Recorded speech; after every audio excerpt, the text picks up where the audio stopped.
The knock came just after midnight. Rain hissed on the neon vacancy sign outside the rusty motel. Mara tightened her robe and opened the door to a man built like a mountain, tattoos crawling up his throat, holding a sleeping little girl in his arms. "Please," he said, "we just need one night before we start the story. Tell us, where in the world are you watching this from? And if you enjoy our stories, please consider subscribing to our channel. It'll help us reach our goal of 1,000 subscribers and keep sharing more inspiring content with you." Mara's breath fogged in the cold corridor as she stared at the stranger.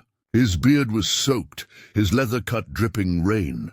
The patch across his back said "Hellsangels, Redwood Chapter." Her stomach knotted. She'd heard stories about men like him, brothers in black who rode like ghosts across the country. The little girl stirred, whimpering softly. That sound shattered every reason Mara had to close the door. "I can't afford much," the man said, voice gravel, deep but gentle. "Just a dry room for her." Mara stepped aside. "Room 9's empty." He nodded once, carrying the child inside with a care that didn't fit his reputation. Mara watched the door close behind them. Her boss didn't allow late check-ins without ID, but she'd seen that kid's bare feet, blue with cold. She couldn't turn them away. Outside, thunder rolled across the highway like a warning. Inside, the hum of the old heater filled the silence, and something about that man's eyes lingered like danger wrapped in sorrow. Mara worked the night desk alone. The motel's flickering lights reflected off cracked linoleum, her coffee gone cold hours ago. She told herself she'd forget him by morning, but she couldn't. At 2 a.m., she saw him again through the security camera. The biker stood outside, shirtless in the rain, washing blood from his knuckles beneath the gutter. She rushed out, heart racing. "Hey, you can't—" He looked up slowly. The blood wasn't his. "Coyote ran into the road," he said. "I moved it off the highway." Mara froze. The words didn't fit the image. The skull rings, the scars, the cold eyes. "You didn't have to," he shrugged. "Things deserve peace, even when the world forgets them." When he turned back toward the room, Mara caught the name stitched on his vest. "Ryder Kane, Captain." She whispered it under her breath, like a warning she didn't yet understand. Inside, through the open curtain, she saw the little girl curled under thin motel sheets, holding a stuffed bunny missing an ear. Ryder brushed her hair from her face with hands too big for such gentleness. Morning brought the smell of diesel and frying bacon from the diner across the road. Mara poured stale coffee and tried to ignore the rumble of Ryder's Harley starting up outside. The girl, Lila, stood at the door, small backpack over her shoulder, clutching a crumpled drawing. "She made this for you," Ryder said. His voice was quieter in daylight, stripped of command. The picture showed Mara behind the front desk, a stick figure with bright yellow hair. Next to her, a tiny one labeled Lila, and beside that, Papa, with wings drawn on his back. Mara smiled, throat tight. "You're leaving already?" Ryder nodded. "We don't stay long anywhere." "Running from something?" He gave her that half smile again. "Towards something better, then softer. Thank you for last night." Mara watched the bike pull away, Lila's tiny arms wrapped around his waist. Dust rose, the roar fading down Highway 41. She stood there long after, her hand unconsciously gripping the drawing. She didn't know yet that the man she'd helped had just declared war on his own brothers. By sunset, trouble rolled in before the clouds did. 2 Harleys parked outside the diner, chrome, loud, and not friendly. Mara saw them from the motel window. Both men wore the same Hell's Angels patch as Ryder, but their colors were different. Nomad division. They walked in slow, helmets in hand, tattoos like road maps of bad choices. One leaned on the counter, smirking. "You seen a guy with a little girl?" Tall beard patch, says Redwood. Mara froze. Can't say I have. The taller one leaned closer. Careful now. He's got our property. Property? He smiled without warmth. That little girl, she ain't his. Mara's heart skipped. You're lying, the man laughed. He took her from a clubhouse 3 nights ago. Thinks he's saving her, but he's just made her a target. They left a card on the counter, black ink, blood-red logo. Call when he shows. You'll be doing the right thing. As their engines roared off, Mara's hands trembled. She stared at the card. The devil's head in the logo seemed to grin back at her. That night, Mara couldn't sleep. Every sound outside made her jump. She stared at the card until dawn, heart heavy with a war she didn't understand. By noon, she heard it again, the low rumble of a Harley.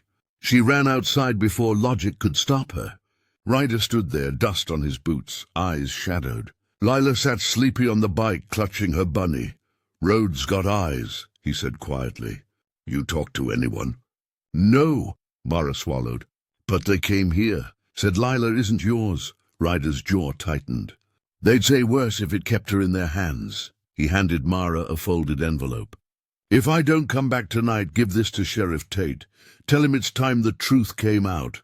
Ryder, what's happening? He met her gaze, and for a heartbeat, she saw the man beneath the cuts and patches, the father, the soldier, the sinner trying to make something right. What's happening, he said, is the angels forgot what brotherhood meant, and I'm here to remind them.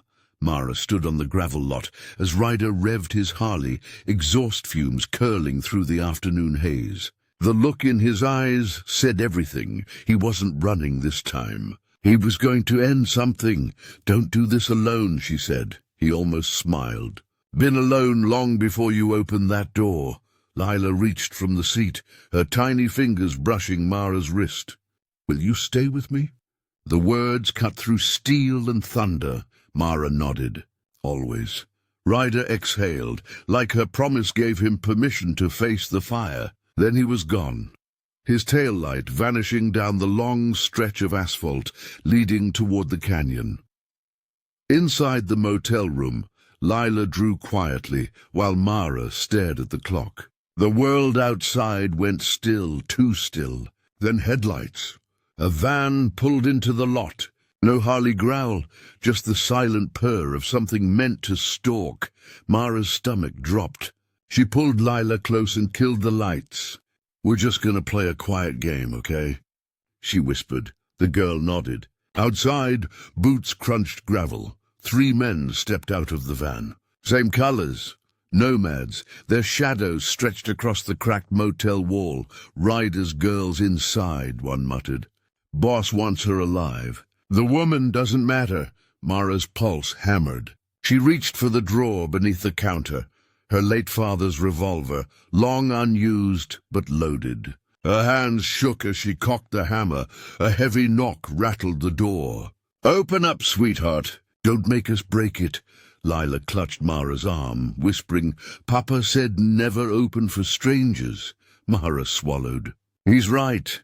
When the door splintered, the first man barely had time to register the movement before a shot cracked through the room. Wood exploded. He stumbled back, cursing. The second lunged forward, but the wail of police sirens sliced through the chaos. The men bolted, tires screaming as the van fishtailed into the highway. Mara collapsed to her knees, ears ringing. Lila wrapped small arms around her. You're brave, the girl whispered. Mara smiled weakly, trembling. No, baby. I'm just scared enough to fight. Outside, the sirens faded fast. Too fast. They hadn't been real, recorded, played through a speaker. Someone else had saved them. An hour later, Ryder limped back into the motel lot, knuckles raw and blood crusted near his temple. His bike idled low, wounded like its rider. You okay?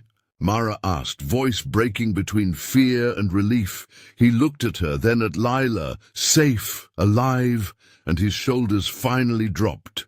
I am now. Mara's eyes widened. They came for her. 3 of them. Said she wasn't yours. Ryder nodded. They're not wrong. Silence. The confession hung heavy. I found her 2 years ago, he said quietly. Club had a safe house in Nevada. Guns, drugs, women. She was locked in a back room, barely breathing. Her mama didn't make it. I carried her out that night. Killed the man who hurt her. That's when I quit the Angels. Mara's throat tightened. And they want her back? She's proof, Ryder said. Proof of what the club became. I've got ledgers, photos, everything in that envelope. I was captain once. I saw too much. He sank into the motel chair, exhausted. Now they'll burn anyone who helps me. Mara looked at Lila, coloring quietly. Then they'll have to go through me too. Ryder's laugh was hoarse, half disbelief, half awe. You're crazy, you know that? Mara crossed her arms. Guess I attract trouble. He looked at her differently then, not like a stranger, but like someone who'd been searching for a kind of courage he'd forgotten existed. If I make it out of this, I'll owe you everything. You don't owe me, she said softly. You just have to make sure she grows up safe. Ryder nodded, gripping her hand. It was a rough, wordless promise. At dawn, headlights swept across the parking lot again, but this time it was a single black SUV. Sheriff Tate stepped out. At low, eyes sharp, Kane, he said, tone heavy. Heard you were dead. Almost was. Ryder handed him the envelope. Evidence, names, it ends tonight. The sheriff scanned the pages, face hardening. You sure you want this heat? They'll come after you for good. Ryder's reply was calm, final. They already did. Tate nodded. Then I'll see you at the old quarry by nightfall. Mara's chest tightened. You're really going to face them? Ryder met her gaze. No, I'm going to free her. The sun dipped low, painting the desert orange. Mara sat on the motel step with Lila, braiding her hair. The little girl hummed softly, unaware the world was holding its breath. Will Papa be back soon? Mara forced a smile. He promised, didn't he? Down the road, the sheriff's radio crackled, reports of gunfire near the quarry. Mara stood, frozen, torn between fear and faith. Headlights appeared on the horizon minutes later, fast and wild. A Harley. The engine coughed, then roared again. Ryder, but when he pulled into the lot, he wasn't alone. Another bike followed, then 2 more. Mara's pulse spiked until she saw the patches. Retired Angels, old colors, men with weathered faces and quiet eyes. They turned on him, too, Tate said, stepping from his cruiser. Looks like the real brothers remembered what loyalty means. Ryder dismounted, bleeding from his shoulder, but standing tall. Lila ran to him, crying, clutching his leg. He lifted her high despite the pain. It's over, he whispered. We're free now. Mara stepped forward, tears stinging. And the club? Ryder glanced at the fading horizon. Hell doesn't own Angels. Not anymore. The motel lot was quiet after the sheriff left. The smell of gasoline and gunpowder lingered faint in the cool night air. Ryder sat on the steps, bandaging his shoulder while Lila slept inside. Mara cleaned his wounds silently. Her hands were steady, but her heart wasn't. You could have died, she whispered. Ryder winced as she tightened the bandage. Would have been worth it. Worth it. For revenge? His gaze lifted, tired but burning. For her future. Mara met his eyes, and finally asked what she'd feared too. What were you really, Ryder? What does Captain mean? He hesitated, exhaled. It meant I gave orders no man should have to give. I ran hits, protected trade lines, called brothers to war. I was their blade and shield. Until I saw what we'd become, chains instead of freedom. Mara's voice softened. And now, he looked toward the dark horizon. Now I'm trying to make peace with ghosts that wear my face. Mara's throat tightened. You're not the monster you think you are.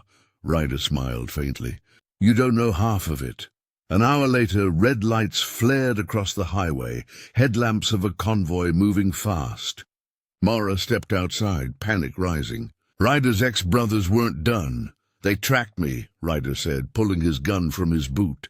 Tate's backup is half an hour out. You stay inside, lock the door? Mara shook her head. No, Mara.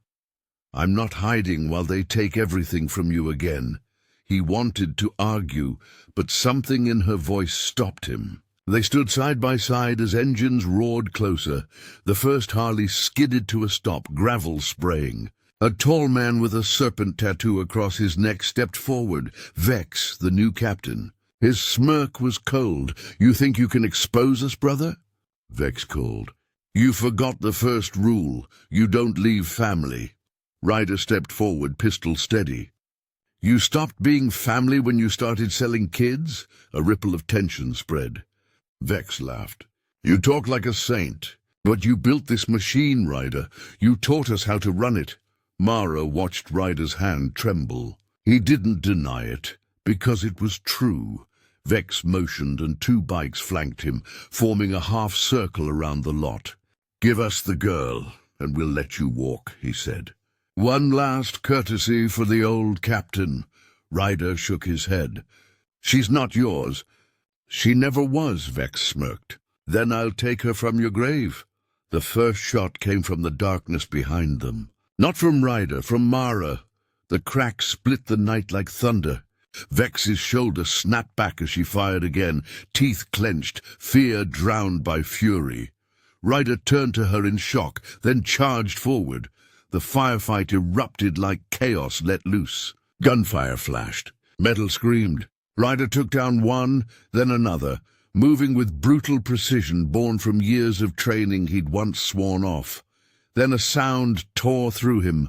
A scream, Mara, she'd been hit. Ryder's world narrowed. He ran to her, catching her before she fell. Blood spread across her side, dark and fast. You're okay, he lied, pressing his hand to the wound. Mara's lips trembled. Guess I attract trouble too. Her laugh broke, turning into a gasp. Stay with me, Mara, please. Sheriff Tate's cruiser skidded into the lot minutes later, siren wailing. The nomads scattered, engines roaring into the dark. Ryder held Mara in his lap, her blood soaking his jeans, her breath short and ragged. She needs a medic, he shouted. Tate radioed for backup, voice hard but shaking. EMS en route. Hold pressure! Mara's fingers gripped Ryder's vest weakly. You saved her, he shook his head. No, you did. She needs you. She needs us. His voice cracked. Don't talk like you're leaving. Her gaze softened. I opened that door for a stranger. Didn't know I was letting in. A life worth saving. Ryder bit back tears. You still are, she smiled faintly. Then promise me. No more running, I swear. Her hand fell away as the paramedics arrived. They pushed him back, worked fast, voices a blur. Ryder stood frozen, covered in her blood, as they lifted her onto the stretcher. When Tate placed a hand on his shoulder, he flinched. She'll pull through, the sheriff said. You did right by her. Ryder looked at the sky, whispering, she did right by me. 2 days later, the motel was quiet again. The police tape was gone. The blood was scrubbed from the gravel, but ghosts remained. Ryder sat on the porch, Lila curled against his chest, the morning sun pale over the horizon. She's gonna be okay, Tate said, stepping up beside him. Surgeons say she was lucky, Ryder exhaled. She wasn't lucky. She was brave. The sheriff nodded toward a wrapped package in Ryder's hands. That what I think it is? Ryder smiled weakly. Her payback. He opened the box, a hellsangels patch, the captain's rocker scorched and torn. He'd burned it himself, Tate studied him. So that's it then? You're done with the road? Ryder looked down at Lila's sleeping face, her tiny hand resting on his chest. The road took enough from me. Time to give her something back, Tate smiled. You ever think of running a shelter? You'd be good at it, Ryder chuckled. Never thought I'd be called that word again. Good. From inside the room a faint voice called out, weak but steady. Ryder? He turned. Mara was awake. Ryder froze in the doorway as Mara tried to sit up. Her hospital room smelled of antiseptic and wilted flowers, but her eyes, those were alive again. "You kept your promise," she whispered. He nodded, stepping closer. "Told you I don't break my word." Her gaze fell to his arm, bandaged, burned. "You're hurt," he shrugged. Road tax. Silence settled between them, full but not awkward. Then she reached for his hand. "You could have left me there." "Never again," he said. And it wasn't just about that night. Mara squeezed his hand weakly. "You know what I saw when I opened that door?" "What?" "A man running from everything but himself." He smiled faintly. "Guess I finally caught up." Outside the window, engines rumbled faintly from the highway. His old life still out there somewhere. But Ryder didn't turn toward it this time. He watched her instead. "Rest," he said softly. "When you're better, we're taking Lila somewhere quiet." "Somewhere clean. Home?" she asked. "Yeah," he said. Home. Weeks passed. The rusty motel sold to new owners. The old vacancy sign flickered out for good, as if the past was finally done calling. Ryder spent his days helping Tate clean up what the club left behind. Burned ledgers, broken promises, and bodies that didn't deserve their fate. The headlines called it the Redwood Exposé. But Ryder didn't care for fame. He only cared about Lila's laughter echoing through Mara's kitchen. Mara was healing, slow but stubborn. She'd traded hospital gowns for denim and determination. The scar on her side ached sometimes, but she said it kept her grounded. "Proof I didn't imagine you?" she teased. Ryder smiled, sipping coffee on her porch. "You still think I'm real?" She smirked. "Only when you do the dishes." Their banter carried the warmth of two souls that had survived fire and found peace in the ashes. But the road was never far. Letters still arrived from men Ryder once led. Confessions, apologies, a few folded with grease-stained $100 bills. He never answered. Forgiveness, he decided, wasn't something written. It was lived. One afternoon, Lila ran in from the porch, clutching something shiny. "Look, Mama, a coin!" Mara froze for half a beat at the word Mama. Ryder's breath caught too, but Mara just smiled, kneeling. "Where'd you find it, sweetheart?" "Under Papa's bike." Ryder took it gently. It was a silver challenge coin, etched with wings and fire. The motto beneath read, "Loyalty doesn't mean silence." He frowned. It wasn't from his chapter. Tate pulled up minutes later, dust swirling around his cruiser. "Got news," he said. "Your testimony brought down the Nomad division. FBI's handling the rest, but..." He held up a coin identical to Ryder's. "Someone's starting something new. Calls themselves the Fallen Order. Ex-angels, trying to do it right this time." Ryder's jaw tightened. "You could lead them," Tate said quietly. "People still follow your name." Ryder looked at Lila, then Mara, safe, alive, laughing in the sunlight. "I already lead something worth more," he said. "A family." Tate smiled, pocketing the coin. "Maybe that's exactly why they need you." That night, under a violet sky, Ryder stood by his bike, helmet dangling, chrome catching starlight. Mara stepped beside him, hair loose, eyes reflecting the glow of the diner sign across the road. "You're thinking of going, aren't you?" she said softly. He nodded. "Not forever. Just long enough to make sure the next kid doesn't end up like Lila." She exhaled slowly. "Then promise me one thing. Anything. Come back the same man I'm looking at right now." He smiled. "Can't promise same. But I'll come back better." Mara brushed her fingers along his vest, stopping where the old patch had been burned away. "You don't need colors to prove who you are anymore." Ryder touched her face, rough hand against soft skin. "I'll ride for something different this time." "And what's that?" He looked toward the open road, then back at her. "Grace." She kissed him. Quiet, sure, like it was the first and last word of a prayer. Then he mounted the Harley, engine growling low and faithful, and rode into the dark. Months later, Summer rolled in.